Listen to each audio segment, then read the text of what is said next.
Македонија е на макросеизмичката европска карта како сеизмички активно подрачје. На што се должи тоа од разговорот на Дејан Ефремов? Дејан, повели. Да, разговараме со професор доктор Тодор Телипетров, експерт оваа област, кој што ќе ни каже на колку сеизмички области лежи Македонија, дали овие сеизмички области се една од активните во регионот и пошироко, и зошто вчера Скопје претрпе 4, односно доживеа 4 земјотреси.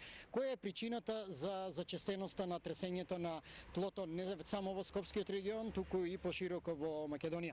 Професоре Телипетров, добар ден, добре дојдовте во вестите на Канал 5. На колку сеизмички области, исправете ме ако грешам, лежи Македонија и какви се тие по својата активност? Добар ден. Прво да бидеме неоне, значи нема да збораме за области, но ќе збораме за сеизмички региони. Значи главни сеизмички региони се Валандовскиот регион, Скопскиот регион, кои објективно лежат на така наречените вардарски расид север-југ и попречни расиди исток-запад. Друг регион е Кичевскиот, таму е друг расид север-југ, и источно, ама и дел на Бугарија, Струмската зона, кај што е исто силно сеизмичко подрачје.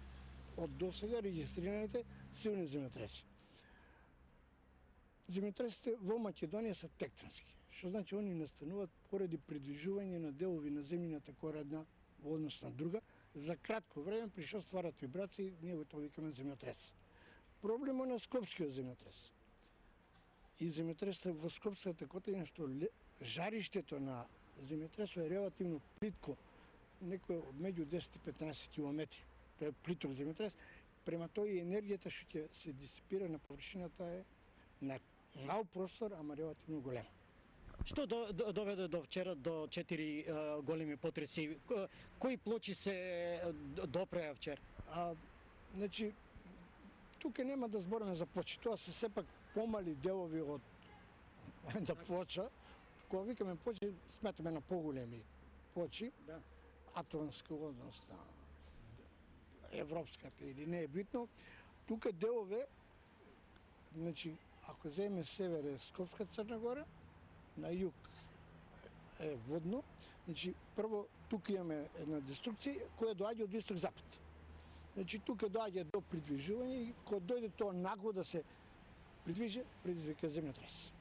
Значи нормално за да доаѓа до придвижување треба геолошките процеси во тај простор кој релативно може да траат кратко, може да траат и подолго, доаѓа до натрупување на енергијата која што како некој стапче кој ќе го свивате и на нешто скршите. Значи земјотресот е времето на кршењето и придвижувањето на почите.